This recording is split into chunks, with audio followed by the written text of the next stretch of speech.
생존 우선순위 서바이벌 프라이어리티 2025년 7월 19일자를 진행하도록 하겠습니다. 구독, 좋아요 부탁드립니다. 오늘 편집 내용 제목들입니다. 다소 건수가 많습니다만은 간단하게 설명 읽어가는 식으로 진행해 보도록 하겠습니다.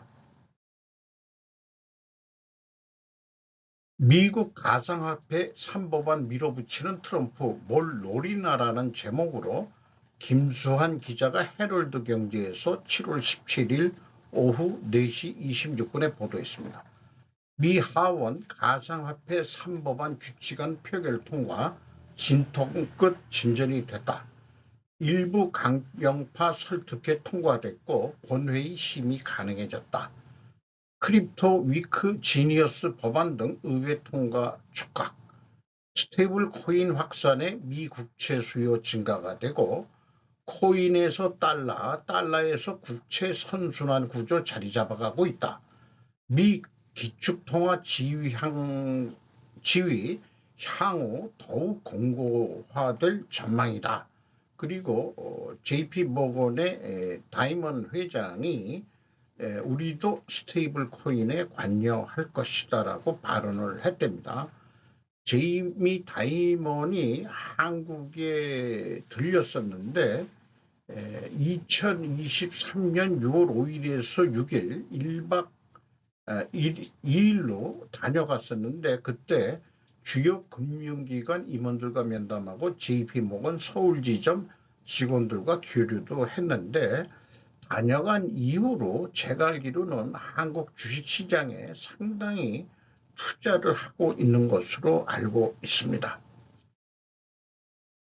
트럼프 병 넘은 엔디비아 젠슨황의 묘수 H20 공급체계 마쿠비와 최지희 기자가 조선비지에서 2025년 7월 18일 15시 35분에 보도했습니다. 정면 돌파 실패 후 백악관 내부 조력자를 찾아서 미 기술 달러처럼 표준화돼야 트럼프 미국 우선주의를 역이용했다. 허용 안 된다던 트럼프 결국 젠슨 내 친구라 부르며 입장을 번복했다. 그러니까 젠슨 항이 대만계든 중국계든 미국에서 만드는 게 그 H20이라는 게 아메리카 스탠다드가 된 거죠. 그것을 중국에 팔면은 중국이 더 새로운 거를 못 만들지 않겠냐. 그러니까 시장을 지배해서 세계 표준을 우리가 지배를 하는 것이 미국의 이익입니다. 이런 쪽으로 설득을 했다는 겁니다. 상당히 괜찮은 전략이었던 것 같습니다. 일론 머스크의 정치 프로젝트 이것을 노리고 있다. 국가와 기술자본, 권력이 교차하는 정치 실험실이라는 제목으로 임상훈 기자가 오마이뉴스에서 7월 11일 날 보도했던 것을 조금 늦게 가져와 봤습니다. 기술 자본주의 중심 일론 머스크라고 정의를 내렸네요. 국경 없는 권력 머스크의 기업들, 기술 자본의 첫 정치 실험이다. 이번에 정당을 만드는 거에 대해서 이렇게 됐는데 리포터는 산업자본주의에서 기술자본주의를 말하고 있지만은 저는 개인적으로 산업자본주의에서 금융자본주의로 부각된 세상을 좀 보고자 합니다. 기술자본주의라 하더라도 실질적으로 산업자본주의의 테두리 안에 있는 거라고 저는 생각을 하고요. 앞서서 얘기했지만은 아메리카 스탠다드라는 게 있어서 그것이 세계 패권 유지의 창고가 되는데 한국의 표준이 세계 표준이 될 만한 어떤 기술이 우리는 있는지 이제는 카피하는 시대는 지났고 우리가 새로운 기술을 창출해 냈을 때만 지금 답보 상태에 있는 우리 경제가 더 한 단계 시프트 업을 하려고 그러면은 기술적 국제 표준, 우리나라의 표준이 국제 표준이 되는 그런 것들이 있어야 되는데 뭐 있다고는 좀 얘기를 하지만은 좀 미비한 것 같고 뭐 좀 그런 주도하는 게 우리나라에서도 하나 나와줘야 되는 거 아닌가 그런 생각을 해보게 됩니다. OCI 홀딩스 1기업과 손잡고 반도체 소재 기업 합작. 이경남 기자가 비즈와치에서 7월 18일 오후 4시 25분에 보도했습니다. 도쿠야마와 말레이시아의 반도체 소재 공장 기공, 2029년부터 연간 8,000톤 반도체 폴리실리콘 생산, OCI의 자회사인 OCI 테라서스라는 데가 말레이시아 사라왁스 사말라주 산업단지의 일본 화학 전문 기업인 도쿠야마와 손잡고 반도체용 폴리실리콘 합작 공장 기공식을 개최했다고 밝혔답니다. 이재명 정부 들어와서 첫 한일 합작 공장이 우리나라가 아니고 말레이시아의 합작 50대 50이라 그러니까 경영을 어떻게 할지는 모르겠습니다만은 어쨌든 한일 합작의 폴리실리콘 공장이 말레이시아에서 가동이 되네요. 제가 알기로는 현재 폴리실리콘을 국내에서 만드는 업체는 KCC로 알고 있습니다. 한국도 미국도 원전 퍼스트 SMR 수요 폭발을 고영욱 기자가 한국경제에서 7월 18일 14시 22분에 보도했습니다. 새 정부 에너지 관련 부처장관 후보자들이 한 목소리로 원전 필요성을 강조했다. 좌파 정권이면은 뭐 원전 폐기 문재인 때 좀 그렇게 한 게 있어가지고 했는데 이제 탈원전 리스크는 사실상 해소가 됐다. 김정관 산업부 장관 후보자도 그 신규 원전 2기와 SMR 1기 건설을 변함없이 진행하겠다고 답변했고 에너지의 믹스가 현실적으로 조화되는 게 가장 바람직하다고 생각을 한다고 그랬습니다. 그리고 김성환 환경부 장관 후보자도 동일한 말로 재생에너지와 원전을 적정하게 믹스하는 게 대한민국의 장차 에너지 정책이 되어야 됩니다. 그러니까 태양광 발전이나 풍력 발전을 줄이겠다는 얘기는 안 하지만은 적당하게 믹스를 어떻게 할 거냐. 이게 저도 주구장창 주장했던 게 7월 18일 생선 우선순위 방송에서 제가 주장한 것과 똑같은 내용입니다. SMR 쪽으로 좀 가는 게 좋겠죠. 소규모 지금 반도체, AI 이런 것 때문에 데이터 뱅크의 에너지 저장 능력, 전기 수요가 폭발하고 있는데 원전 SMR 쪽으로 가는 게 더 좀 좋지 않을까. 지역마다 SMR 1기만 가지고 어디 되겠습니까? 버전 만들어야 될 거라고 생각을 합니다. 광주광역시 소파, 의자 등등 흙탕물에 잠긴 스타벅스 처참.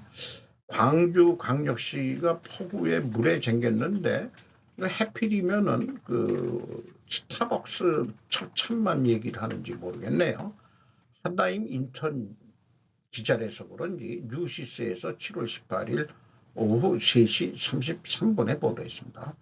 스타벅스 매장에 그 물이 침수가 된 흙탕물이 된 것을 보여주고 외부에서 바라본 그 스타벅스 여기 꺼멓게 중간에 있는 게 드라이브인, 드라이브 스루라고 보통 써 있죠.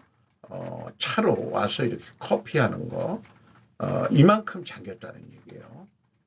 그리고 여기 봐도 차들이 많이 잠겼죠. 그리고 급류 거의 시내에 물이 들어와서 한 시민이 물살에 지금 휩쓸리고 있다 뭐 이렇게 돼 있는데 이런 상황이 강남에도 몇 년 전에 있었지만은 광주광역시, 광역시 정도 수준에서 그런 폭우에 이런 물난리가 난다는 게 조금 뭐 좀 그 인프라 시설이 뭐 좀 잘못된 거 아니냐 이런 생각이 들어가네요.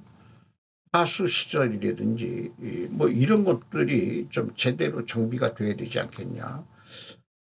괜히 뭐 이런 피해 봤다고 뭐 피해 보상금이나 또 요구하는 광주 시민 수준이 되면은 좀 곤란하지 않겠냐 이런 의견들이 좀 있고요. 어떤 인프라 투자를 해가지고 배수가 빨리 되는 그런 하수 시설을 보완을 해야 될 거라고 생각이 들어갑니다. 빚없이 6억 자산이 있으면 대한민국 딱 평균입니다. 안가을 기자가 파이낸셜 뉴스에서 7월 18일 11시 19분에 보도했습니다. 지난해 가구당 순금융자산이 역대급으로 증가했는데 해외 주식 투자 호조와 환율 상승 영향으로 보인다. 17일 한국은행이 발표한 2024년 국민대차대조표 잠정에 따르면 가구당 가계 순자자산은 5억 8,916만 원, 그러니까 6억 가까이 된다는 얘기죠. 전년보다 1,368만 원, 2.4% 증가했답니다. 순자산 구성의 주택이 50.9%, 현찰로 가지고 있는 건 아니죠. 가장 컸고 이외 부동산 23.7%, 현금 및 예금 19.4%, 보험 및 연금 12.1% 등이었다.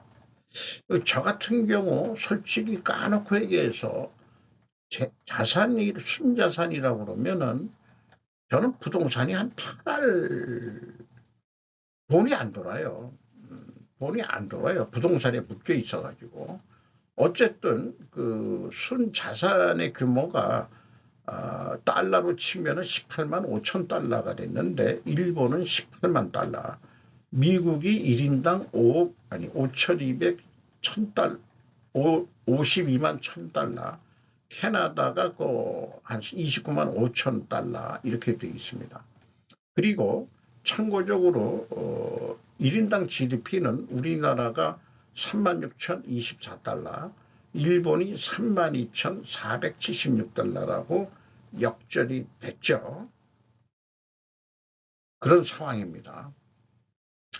그럼에도 불구하고 지금 불경길에서 난리를 치고 있는데 아까 말씀드린 대로 뭔가 기술 쪽으로 히트작을 내야만 되지 않겠냐 그런 생각을 해보게 됩니다.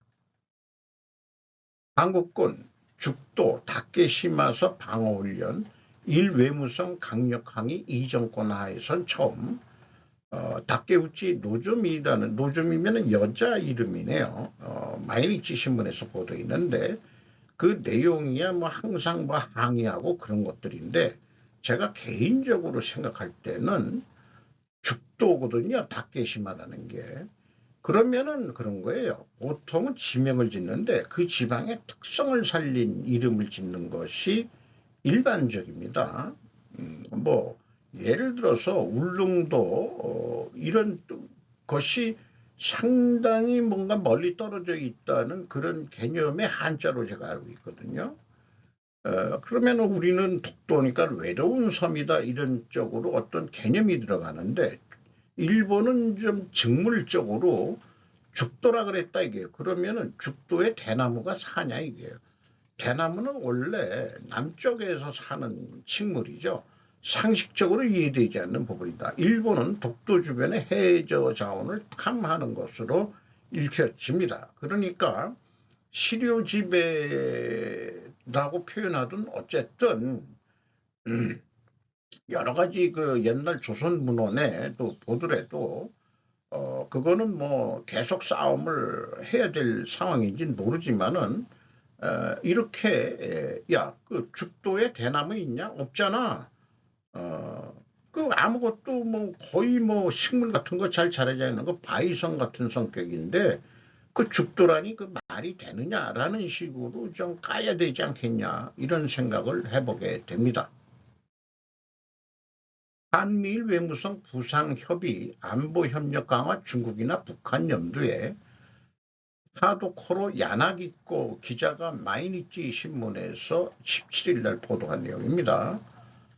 이번에서는 일본에서 차관급 외상들이 만났는데 미국, 일본, 우리나라 차관급이 해가지고 결국은 중국이나 북한을 견제하는데 항상 우리가 협력하자 이런 얘기고, 그 중국에 대해서는 그 히토류 수출 규제에 대해서 이 삼국이 공급망 강화 및 견제 안전 보장 분야에도 제휴를 했다, 이렇게 얘기를 하고 있습니다. 북한에 대해서는 가상화폐 그 절취, 사이버 활동 그거 서로 감시 잘 하자는 대책도 추진하기로 하고, 그런 내용들이 한미일 공동으로 이루어졌습니다. 현대건설 압구정 전지역 재건축 수주 전략 꼬였다. 소송전 등 돌발 변수 발생. 언론 매체는 제가 좀 생략하는데 상반기 그 현대건설 그 실적 연결 기준으로 한번 찾아봤습니다. 매출액이 15조 1763억 원으로서 전년 상반기보다 11.6%가 감소했고요. 영업비용은 조금 더 내려갔어요. 11.1%. 그러니까 영업이익이 8.2% 증가했습니다. 영업이익률도 0.5% 증가했고, 그러나 영업에 손실이 있어가지고 그 세전이익은 26.4%가 하락을 했습니다. 참고적으로 포스코 퓨처엠 아주 안 좋습니다. 매출도 다 빨간색입니다. 다 내려갔습니다. 포스코 퓨처엠 양극재 부진 속에서 2분기 수익성 후퇴했고 기초 소재가 현재 버팀목이다 하는 뉴스 제목도 있었습니다. 국도화학이라고 페인트도 좀 나오고 에폭시 뭐 이런 것도 나오는 대로 알고 있는데, 어쨌든 이 기업은 매출액이 4.5% 증가했고 영업비용은 1.7% 증가밖에 안 했기 때문에 영업이익이 155.2%가 증가했습니다. 한솔 테크니스 매출이 14.7% 증가했고 영업이익은 13.5% 약간 낮게 증가했기 때문에 영업이익이 321억 원으로 증가했습니다. 이칸 옹벽붕괴 오산시장의 도로통제 왜 안 했나 직접 물었다. 엄지원 기자가 한겨레에서 7월 18일 15시 44분에 보도한 내용인데요. 주민신고 받고도 대응 잘못해 인명피해, 대통령실 인과 있으면 처벌 메시지 보낸 것, 뭐 이런 애매한 뉴스를 냈네요. 이게 그 도로가 그 일방 통행로 같은데 그 동영상을 봤습니다.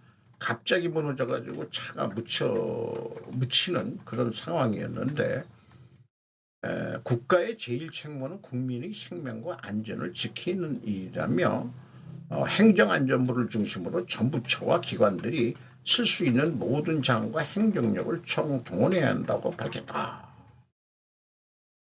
근데 이런 뉴스를 보면서 대한민국은 지자체 제도를 없애야 중앙 통치가 좀 강력하게 될 거 아니냐. 지방자치 한다고 그렇게 조그만 땅덩이 나라를 제대로 그 중앙 컨트롤을 못한다 한다고 그러면 통치력이 벌써 한계를 보이는 거로 그렇게 평가를 할 수밖에 없는 거예요. 어느 대통령이 하더라도 무슨 사건 사고는 나게 되어 있습니다만은 과거 야당 그 민주당이 정권 잡기 전에는 모든 걸 물고 늘어졌는데, 국민의힘 애새끼들은 왜 이런 거 가지고도 지금 여당을 물고 늘어지지 않는지 모르겠습니다. 그러니까 제2 이중대라는 말을 듣죠.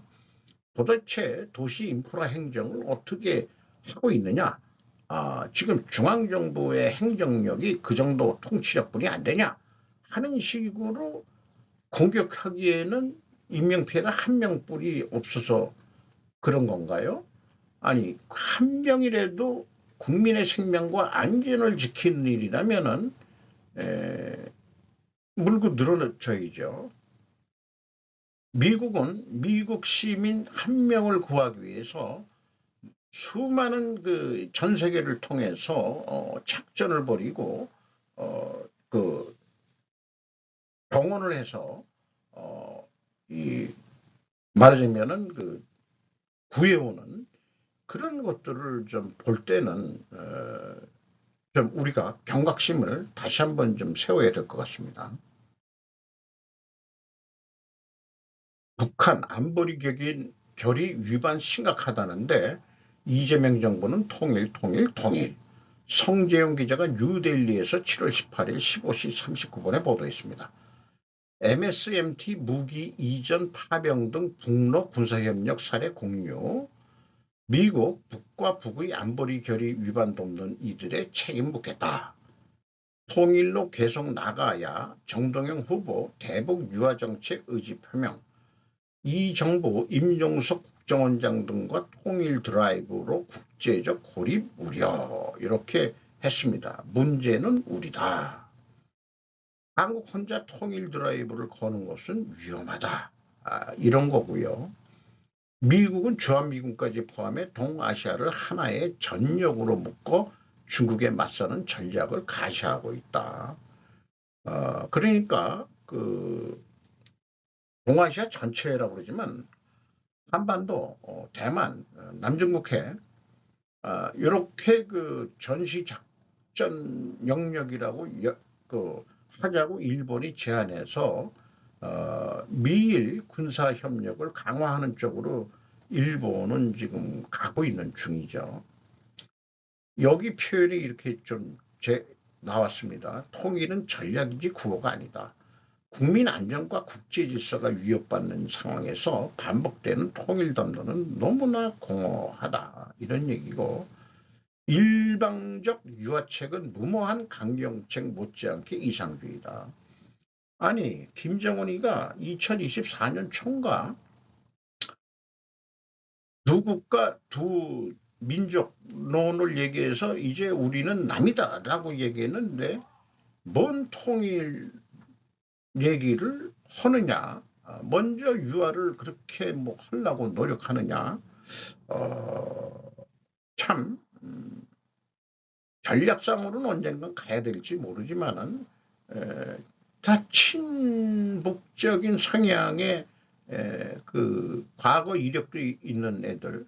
그래서 여기 임종석 국정원장이라고 돼 있는데 언제 이렇게 임명이 된 거죠? 그 아무리 그 검색을 해봐도 임종석이가 국정원장 됐다는 뉴스를 저는 찾아보질 못했습니다. 요거는 나중에 다시 한번 좀 해봐야 되는데 임종석이야말로 아주 친북하는 애 아니겠어요? 얘가 저는 그렇게 알고 있습니다. 뭐 국정원이라는 게 이제는 뭐 국가 안보를 책임지는 데가 아니고 뭐 간첩 양성소가 될 것 같은 기분이 들어가네요. 틱톡은 나치 라디오와 같다. 독일 극우정당 약진이 키맨이 점찍은 독을 퍼뜨릴 틈 선거와 SNS를 봤다. 데일리 아사히 뉴스에서 7월 18일 보도했습니다. 틱톡은 나치 라디오와 같다. SNS만큼 사람을 선동하기 쉬운 툴은 없다고 말한다. 그러면서도 후회스럽다고도 했다. SNS로 젊은이들에게 침투, 극우, 약진을 했다. 습격 경기에 나타낸 키맨,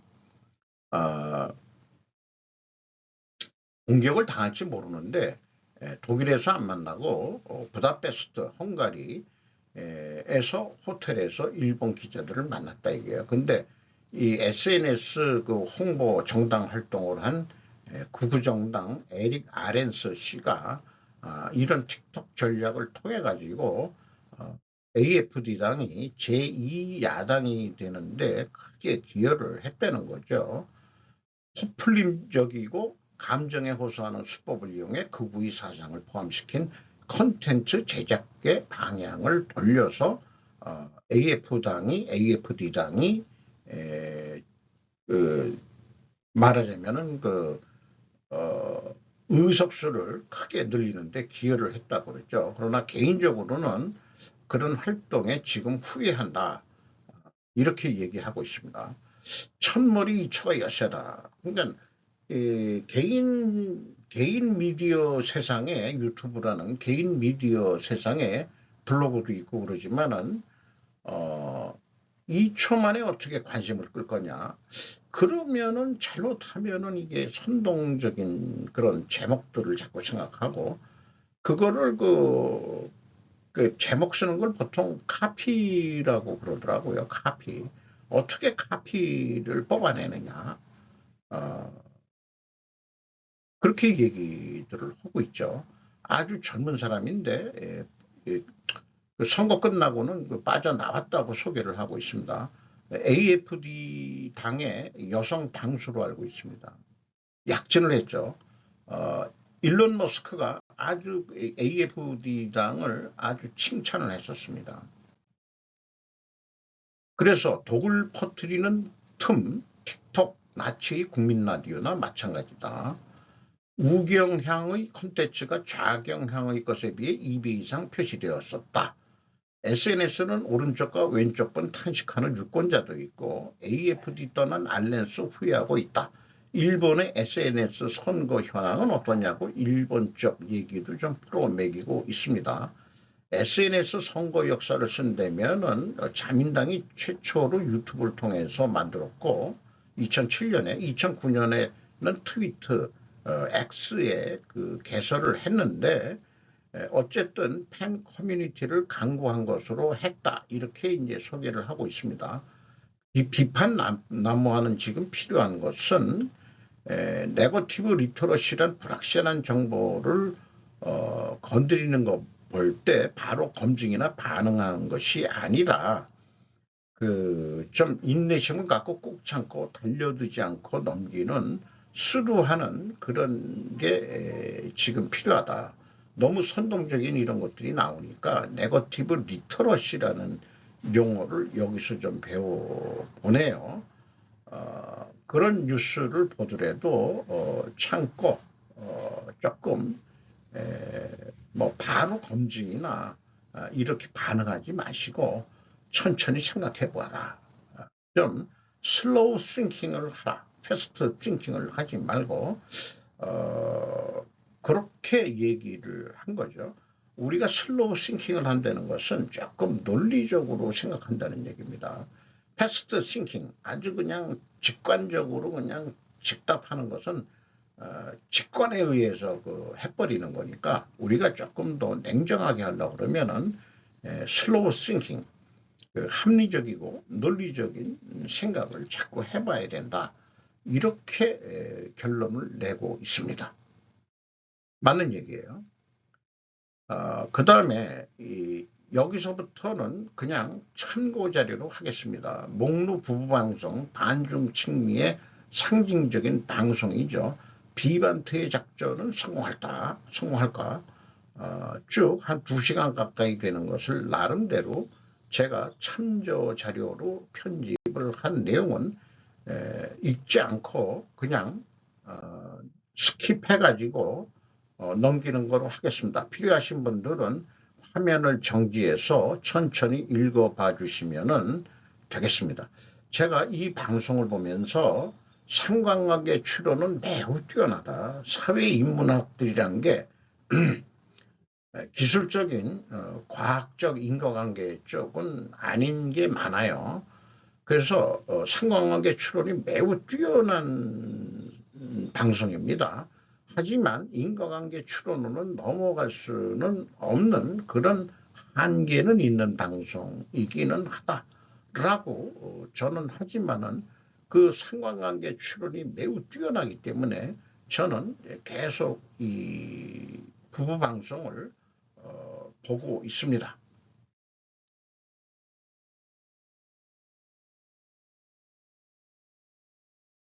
그 스파이 학교가 나가노 학교 후타마타 분교라는 데가 이 도쿄에서 왼쪽으로 좀 떨어진 요 지역이 학교가 있었다 그러고 이시바 총리가 그 전 방위 대신할 때 별반이라는 게 스파이 학교인데 존재하고 있다고 말하자면은 그 인정을 했다는 겁니다.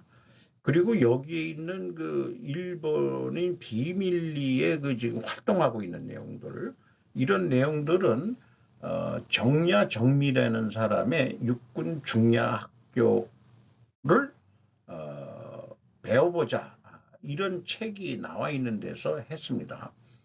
여기에서는 북한에 의한 한반도 통일이고 제2의 고구려는 제2의 일본이다, 이런 식으로 표현되어 있는 책도 있습니다. 김정은의 혈통이 일본 혈통이 섞여 있다 하는 것도 좀 얘기를 하고 있는 것 같고요. 상당히 길었네요.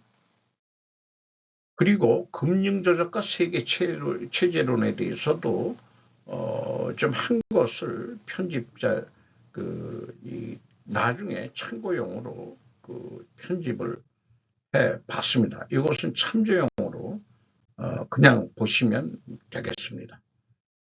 좋은 하루 되시기 바랍니다.